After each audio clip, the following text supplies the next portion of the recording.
Hi guys, this is Klazartsc bringing another audio commentary, and this time I'm commentating on a game between Xavier and Sangho, and this is another game that I've been looking forward to for some time now. I've been looking forward to seeing Xavier in action, and this is actually the winner's match of the MSL Group E best round of 32, and as you know, the format is best of ones, so by winner's match it means both of these players won the first game in their respective rounds. Sangho beating Frog V, and I have to say, I bet against Sangho on Liquidbet. I bet for Frog V, and I was surprised to see Sangho pull off that victory, because Frog V was a fairly consistent, or Frog 5 was a fairly consistent player for LCAF OZ last season. He wasn't spectacular by any means, he didn't astound anyone with his innovative play, but he was solid, hard to break down, hard to beat, and I expected him to waltz past the newcomer into the next round. Ruby, I didn't know what to expect of him, and I actually watched the first game live. I watched Xavier play against Ruby live, and it was embarrassing. It was an embarrassing performance for Ruby. Xavier making short work of him in the sort of style that we saw him at his peak.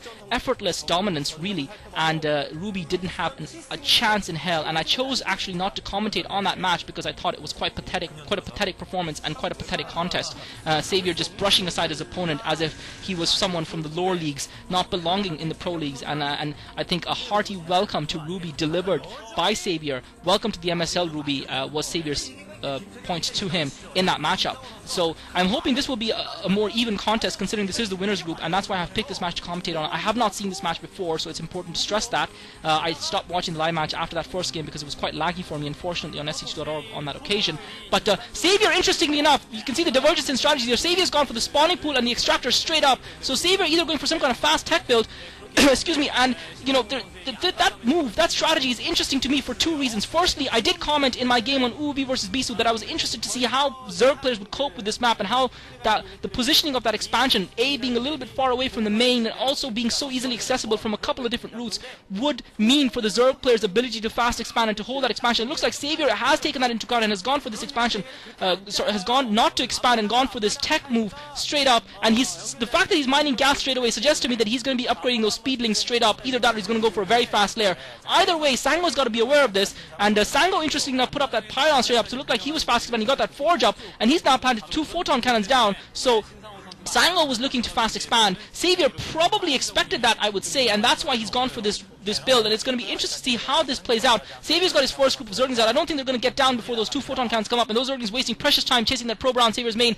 Xavier now only sending that drone out to set up his natural expansion. Xavier's overlord climbs over to Sangho's base, and as I was remarking, one of the interesting things, one of the reasons why I'm surprised Xavier has gone for this route, surprised that Xavier has gone for this tech build, is because on a map like this, the scouting is fairly straightforward, especially for a Protoss player. That first drone after the pylon is going to find your base, because there are only 2 spawn points, and Sangho now sending that drone circling around to probably go and scout a little bit more to see what Xavier does further on, since his first drone did get picked off by Xavier's initial group of Zerglings, and Xavier now sending those Zerglings up. It'll be interesting to see if he can do some damage. Those 2 photon cannons are up, but crucially the path to Sangho's main is not blocked, so Xavier might be able to seek through. Xavier circling along the wrong way as well, so Xavier using that path that I remarked upon, that makes both bases accessible, and Xavier just content to wait for a few more Zerglings, it seems, and content to wait for upgrade, and the Zerglings are upgraded now, so Xavier producing those Zerglings, so Xavier's drone count is going to be a little bit low. If he can't do some damage to Sangho's economy, Sangho might find himself an advantage here, and Xavier's speedlings intercept the probe from Sangho that was going down to start, and crucially you can see Xavier has stopped getting gas, so Xavier not with a tech build, Xavier committing himself really,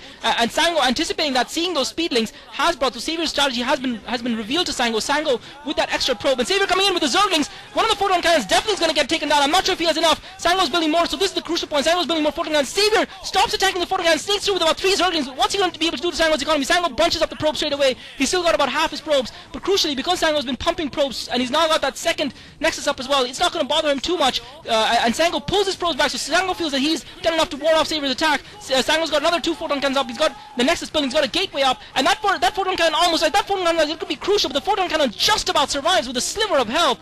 Xavier's Zergling's getting taken down, and you've got to feel that Xavier's attack has failed. Xavier immediately plonks the 3rd hatchery down, so Xavier's going to be miles behind in terms of tech here. At the very least, you have to feel Sangho's economy virtually untouched. He's only lost 2 or 3 probes to Xavier in total. Xavier committed himself, and Xavier's drone count is quite low. He's only got about 1, 2, 3, 4, 5, 6, about 9 or 10 drones, I guesstimate there, for Xavier. Sangho's got at least 12 or 13 probes, and he's now pumping from 2 Nexuses, and that Photon Cannon, Savior just managed to take that one down, and he managed to sneak another 2 Zerglings through, but Sangho's now got Zealots out, and he's pumping Zealots from that gateway, and I don't think Saviour's going to be able to do much in terms of the Zergling rush, and Savior on the back foot now straight away here. Sangho's strategy proving superior, and before this rush, and Savior still persisting with the Zerglings. I'm not sure why he's doing that, and Savior wisely looks like on the minimap he is pulling back, because Sangho's now got a decent defense up. He's got a Photon Cannon there, he's got a couple of Zealots as well. Savior with another group of 6 Zerglings trying to circle around. I don't think he's going to be able to do much here. Damage to Sangho. Sangho with another probe down to scout. So Sangho doing an excellent job of scouting throughout the game, and I gotta tell you, he looks a player. He looks like a player who knows what he's about, and he knows what it takes to perform at this level. Certainly not buckling under the pressure. He's already got that cybernetics core building, and with a decent tech lead on Savior, as well as at least economic power. Savior now with a 3-hatch build, but those 3 hatcheries obviously coming quite late in the game, and Savior with a low draw count. How is that going to affect him as the game progresses? How is that economic disparity going to affect Saviour's play?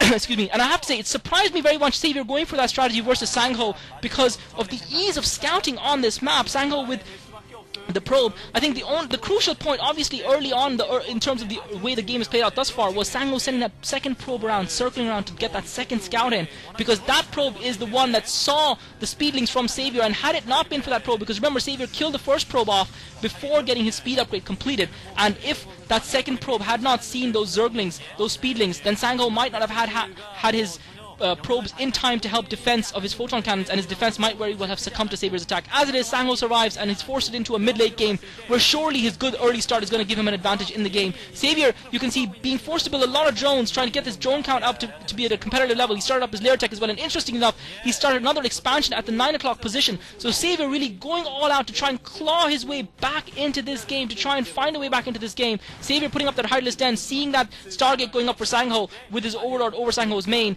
and Sangho now pushing forward with about 3 Zealots and a couple of probes. He's pushing forward down towards Saviour's base, trying to harass him, but Savior does have a few Zerglings that he conserved from his previous attack. He pulled them back, and he does have them surviving. And as I said, I was very interested to see how the defense would go on this map, excuse me, in terms of the ramps, because of the fact that I thought it would be difficult for a Zerg player, and I did comment on that in the UV versus Bisu matchup, and we have seen again a player going for a cheese strategy and failing, although Sangho's brilliance in terms of sending that second probe out and getting that all the way to scout those speed Zerglings, that's what made the difference, I believe, at least early on. And Savior might find it a little bit difficult to defend here. Sangho coming in, and he might just leave a Zealot in that path to try and slow down Saviour's reinforcements. Savior did have some Zerglings circling around. Saviour's Zerglings slowed down, circling around the long way around. Sangho's backed himself against the corner with those Zealots. I think Savior will probably be able to do enough in this attack. He's got a couple of Hydralisks out as well, so that should help him cope with the Corsairs of Sangho, and Sangho's Zealots get taken out without doing too much damage to Saviour's economy. He did lose a few Zerglings, but his drone count is okay. Savior clawing himself way back in this match,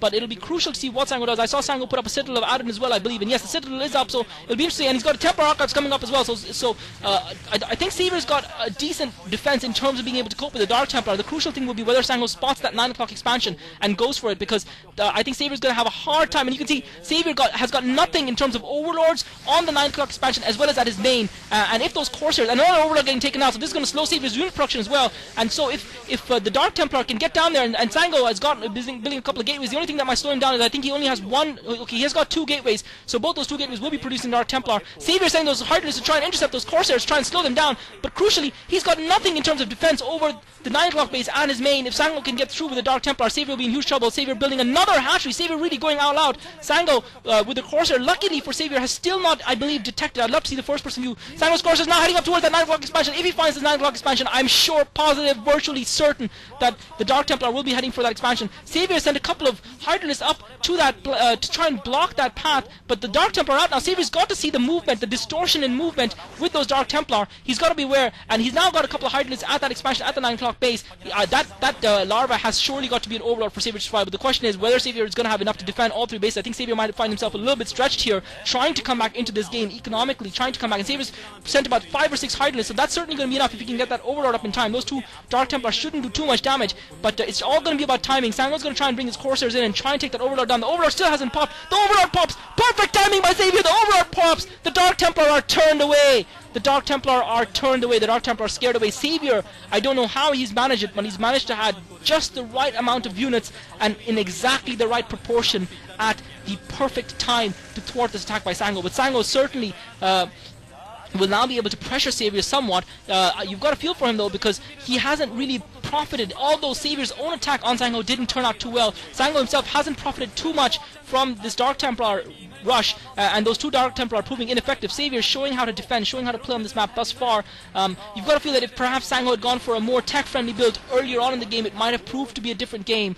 You would have had Zealots out earlier, so he would have been able to cope with Saviour's rush. And Saviour looks like he's pushing forward with Highlist. Sangho has got a couple of High Templar out, but I don't think those High Templar will have enough energy for Storm. Sangho is just now going into heavy macro mode, putting up a lot of gateways, and Saviour with a lot of Hydrolist. Sangho with that lone Dark Templar wandering down towards Saviour's natural expansion, but I don't think it's going to bother Saviour too much. He's got a Hydrolist there waiting for him, a couple more arriving in terms of his reinforcements, and that Dark Templar, and I think Saviour's got speed upgraded overlords as well, so Saviour going for a lair tech attack versus Sangho. Saviour taking on that pylon across the bat, and Sangho now going to be forced to defend. The question is whether or not he has enough energy for Storm. I think he's forced, and he loses the High Templar carelessly there. I think he doesn't have enough energy for Storm yet. When the High Templar comes forward, is the Storm going to go off? There's no Storm yet, so Sangho's scaring Saviour back. Saviour focusing on that gateway, Sangho just buying himself time. He knows that once he has that Storm, he'll be able to ward off this attack because he has those High Templar, and Sangho's compact defense holds. Saviour's forced back. Saviour obviously not wanting to commit himself because he's wary of those Storms. He knows he cannot afford to give Sangho